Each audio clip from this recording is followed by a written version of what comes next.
میں نے چاہا کہ لباس پہنوں، قریب جاؤں، لیکن جاؤں تو جاؤں کیسے؟ شیر موجود ہے، اسد موجود ہے۔ کہا پھر کیا کیا؟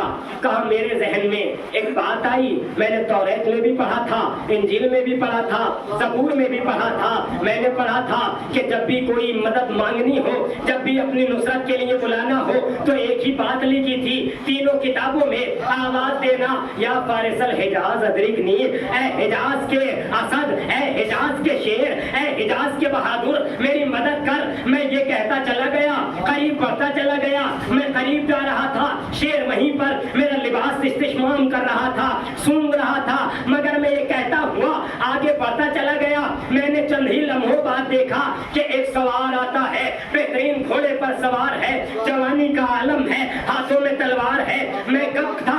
اب میں 400 سال سے زیادہ کہوں، اس وقت میں 20 سال کا تھا، لیکن میں نے پکارا، ایک جوان آیا، جوان نے آ کر کے کیا کیا؟ کہا یہ کیا تھا کہ اس نے شیر کو قتل کر دیا۔ میں نے اپنا لباس پہن لیا۔ کہا پھر کیا ہوا؟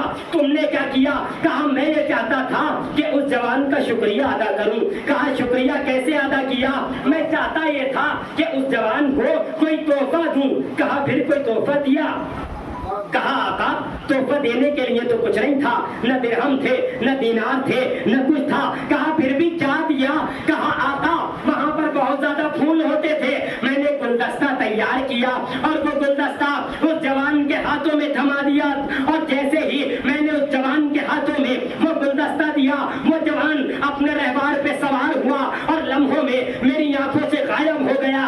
اب میں نے دیکھا کہ وہ جوان چلا گیا، میں نے لباس پہنا اور میں بھی اپنے گھر کی طرف روانہ ہو گیا۔ کہا اے سلمان فارسی، تم نے جو گلدستہ اس زمانے میں دیا تھا، اگر آج دیکھو گے تو کیا اسے پہچان لو گے؟ کہا مولا کیوں نہیں پہچانوں گا؟ علی نے اپنی ابا کے دامن سے ایسے کر کے گلدستہ نکالا، سلمان کے حوالے کر دیا۔ کہنے لگے مولا یہ تو وہی گلدستہ ہے جو میں نے دشت ارجد میں دیا تھا۔ کہا تم پہچانے نہیں، اپنے آپ کو بوڑھا مت سمجھو، مجھے جوان مت سمجھو۔ اب یہ واقعہ لے کر کے جناب سلمان فارسی امیر کائنات کے بڑے بھائی رسول اللہ کی خدمت میں آئے اور آ کر کے کہنے لگے یا نبی اللہ رأیت عجبا من علی ابن ابی طالب، کہ یا رسول اللہ میں نے آج علی سے ایک تعجب خیز چیز دیکھی۔ کہا کیا دیکھا؟ کہا میں نے دیکھا کہ جو 400 سال پہلے گلدستہ دیا تھا آج علی نے مجھے وہ دکھا دیا، اور وہ گلدستہ ویسے ہی تازہ ہے۔ یا رسول اللہ یہ کیا مرحلہ ہے؟ علی جب بھی تھے۔ کہا تم کیا سوچ رہے ہو؟ علی جب بھی تھے، علی تو وہ ہے جو یہ کہتا ہوا نظر آتا ہے کہ آدم کا پتلا میں نے اپنے دونوں ہاتھوں سے گوندا۔ کہا تم سمجھتے ہو، تم ابھی علی کو سمجھے کہاں ہو؟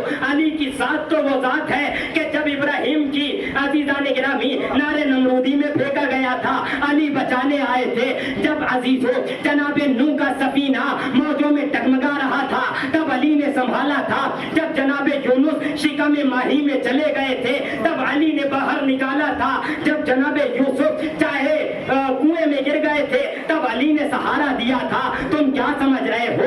علی نبیوں کا مددگار، علی آدم سے لے کر کے میرا تک مددگار ہے۔ مسئلہ یہ ہے کہ جب مجھے سب چھوڑ کر کے چلے گئے تھے، بڑے بڑے بھاگ گئے تھے، وہاں پر بھی مجھے بچانے والا علی موجود تھا۔ مسئلہ یہ ہے کہ تم سمجھو تو صحیح، بلاؤ تو صحیح۔ اب جنہوں نے علی کو آواز دی اور بلایا اور انہوں نے جب ظالموں پہ وار کیے تو کس انداز میں وار کیے، جب ادھر سے وار ہو رہا تھا تو عزیزوں نام بھی ایسے ویسے نہیں تھے۔ کسی کا نام سجیل تھا، قرآنی نام تھا، کسی کا نام خیبر تھا۔ عزیزان گرامی پتہ نہیں ہے یہ سجیل کون ہے؟ یہ وہی چیز ہے جو قرآنی آیت ہے۔ پروردگار عالم کہتا ہے الم تر کیف فعل ربک باصحاب الفیل الم یجعل کیدہم فی تضلیل۔ یہ کہا ہے پروردگار عالم نے کہ انہیں ایسا بنا دیا تھا جیسے چبایا ہوا بھوسا ہوا کرتا ہے۔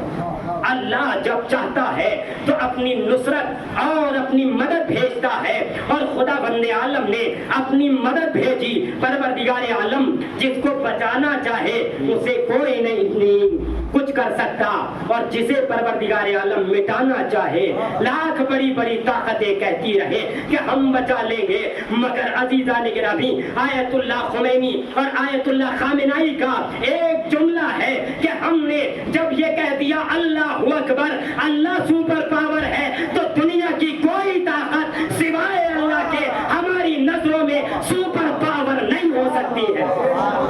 ہماری سپر پاور پروردگار ہے۔ صلوات پڑھیں پر محمد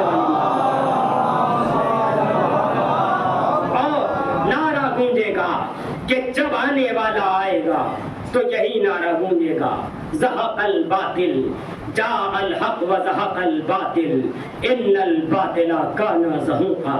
یہی مسئلہ ہے، ایک طرف حق ہے ایک طرف باطل ہے، یا یوں کہا جائے اب دنیا میں کچھ نہیں بچا، دو ہی چیزیں بچی ہیں، ایک طرف یزیدیت ہے ایک طرف حسینیت ہے۔ چاہے انسانیت یزیدیت کے خیمے میں چلی جائے یا حسینیت کے خیمے میں آ جائے، اگر یزیدیت کے خیمے میں چلے گئے تو درہم تو مل سکتے ہیں، دینار تو مل سکتے ہیں، چاہو حجم تو مل سکتا ہے، لیکن نہ سکون کی نیند آئے گی، نہ دل میں چین آئے گا، نہ دل کو قرار ملے گا۔ لیکن اگر حسینیت کے خیمے میں آ گئے تو عزیزان گرامی سکون بھی ملے گا، چین بھی ملے گا، قرار بھی ملے گا، اور اتنا سکون ملے گا کہ نہ موت سے خوف ہوگا نہ موت کا کوئی ڈر ہوگا، اور وہی کہتے ہوئے نظر آؤ گے جو کل خیمے حسینی میں لوگ کہہ رہے تھے کہ چاہے موت ہم پہ آ پڑے یا موت پہ ہم جا پڑے ہمیں کوئی اثر نہیں ہونے والا ہے۔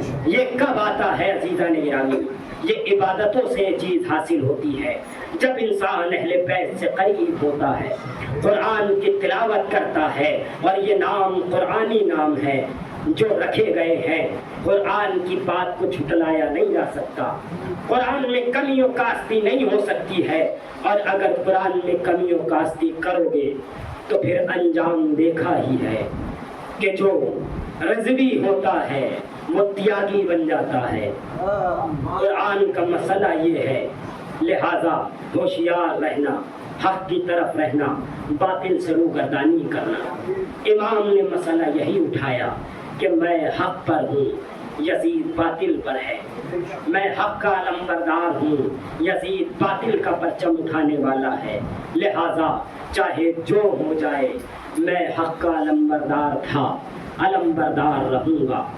عزیزان گرامی یہی مرحلہ تھا کہ امام اپنے نانا کے مدینے کو الوداع کہہ رہے ہیں، اور عزاداروں امام جب نانا کے مدینے سے رخصت ہو رہے ہیں تو کبھی نانا کے مزار پہ گئے، کبھی ماں کی قبر مطہر پہ گئے۔ روایات کہتی ہیں عزاداروں کہ جب فیصلہ یہ ہو گیا کہ اب حسین کو نانا کا مدینہ چھوڑنا ہے تو امام نے ایک فہرست آمادہ کی۔ عزاداروں آپ جانتے ہیں کہ ماہ رضا کا چاند نمودار ہو چکا ہے، نہ جانے ہم نے کیسے یہ چاند دیکھا، ذرا تصور کریں کہ یہ چاند زینب نے کیسے دیکھا ہو۔ ایک لمحے کے لیے سوچیں کہ جب اس چاند پر علی کی بیٹی کلثوم کی نگاہیں پڑی ہوں گی تو دل تڑپ گیا ہوگا کہ یہ چاند میرے بھیا کا آخری چاند ہے۔ عزیزوں جب امام گھر سے نانا کے مزار پہ گئے ہیں، روایات کہتی ہے حسین ایسے جا رہے تھے جیسے کوئی بادشاہ جاتا ہو۔ نانا کی قبر پہ گئے، مزار پہ جا کے کہا کہ نانا حسین اب نہ مدینے کو آئے گا، جنگل میں دل کے پیاروں کی بستی بسائے گا۔ اما حسین ابن مدینے کو آئے گا۔ عزاداروں پھر بھائی کے مرقد پہ گئے، بڑے اطمینان سے گئے، لیکن ذرا دل تھام کے سنیں، جب ماں کی قبر پہ حسین گئے ہیں اب وہ انداز نہیں ہے جو نانا کی قبر پہ جانے کا تھا، جو بھائی کے مزار پہ جانے کا تھا۔ جب ماں کی قبر کی طرف گئے ہیں، روایات کہتی ہے حسین ایسے ماں کی قبر کی طرف گئے جیسے کمسن بچہ اپنی ماں کی آغوش کی طرف جاتا ہے، جا کر کے ماں کی قبر پہ خود کو گرا دیا۔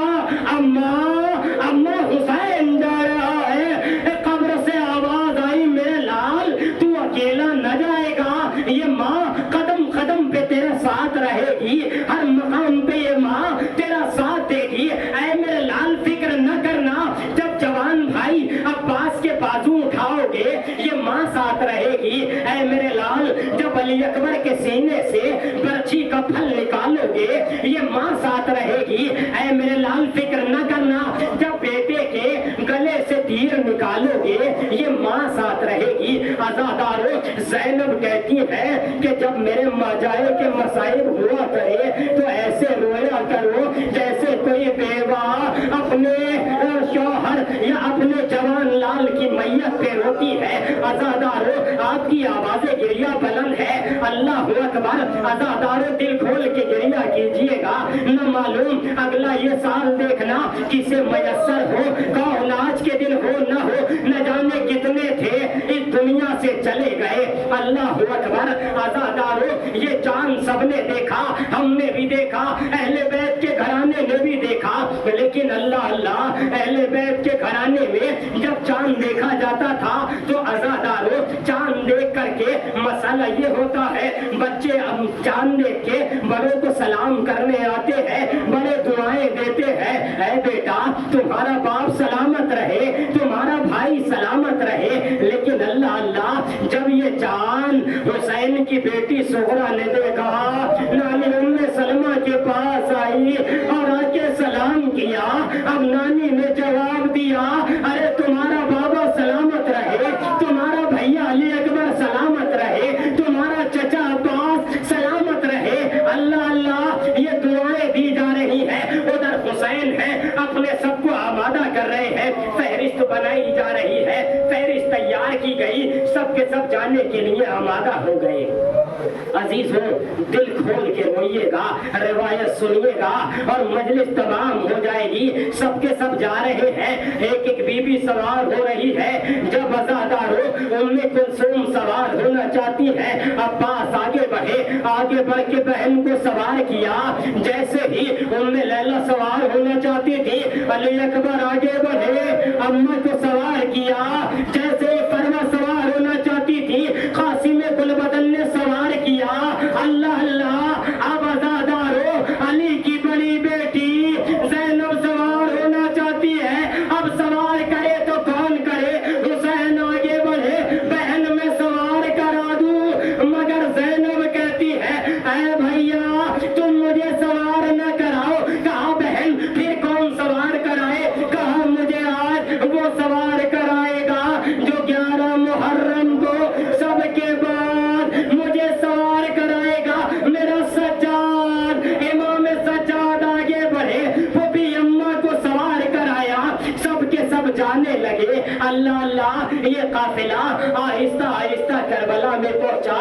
اللہ آپ عزادارو جانتے ہیں نا کہ یہ علم مبارک کی مجلس ہے، آج عزا خانے سج گئے، عزا خانے تو سج گئے مگر بطول کا گھر برباد ہو گیا، بطول کا گھر اجڑ رہا ہے، بہت قریب دن ہے عزادارو۔ یہ مرحلہ کیا ہے کہ جب علم سجتا ہے تو ہمیں علمدار یاد آتا ہے، وہی علمدار جو سکینہ کی آبرو، وہی علمدار جو زینب کے پردے کا محافظ، وہی علمدار جو حسین کے قوت بازو، وہی علمدار جس نے کربلا میں اپنے شانے کٹا دیے، یہ وہ علمدار تھا۔ جب کربلا میں آیا خیمے نصب کیے گئے مگر حسین نے حکم دیا خیمے ہٹا لیے گئے، عباس کو حسین روکتے رہے مگر اللہ جب عزیزو عاشور کا وقت آیا اور یہ آ کر کے علمدار کہتے کہتا ہے آقا اب تو اجازت دے دے، اب کوئی باقی نہ رہ گیا۔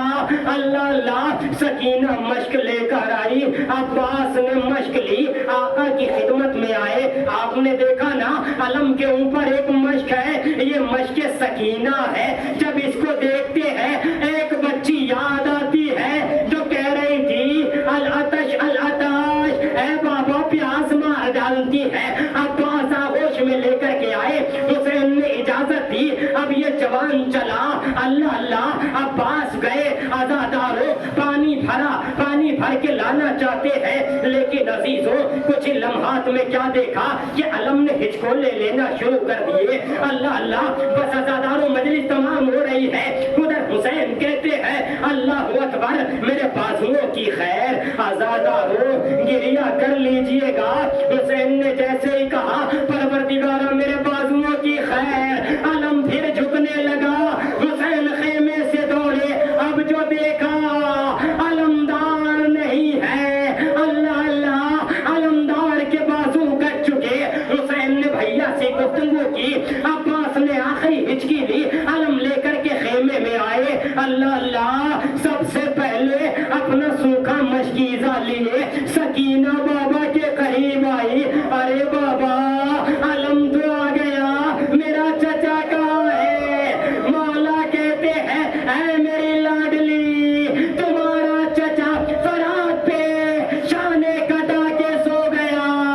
عزادارو اب جب سکینہ کو شام غریبہ کے بعد پانی میسر ہوا، سکینہ نے کہا ارے جب چچا نہیں رہا سکینہ پانی نہ پیے گی۔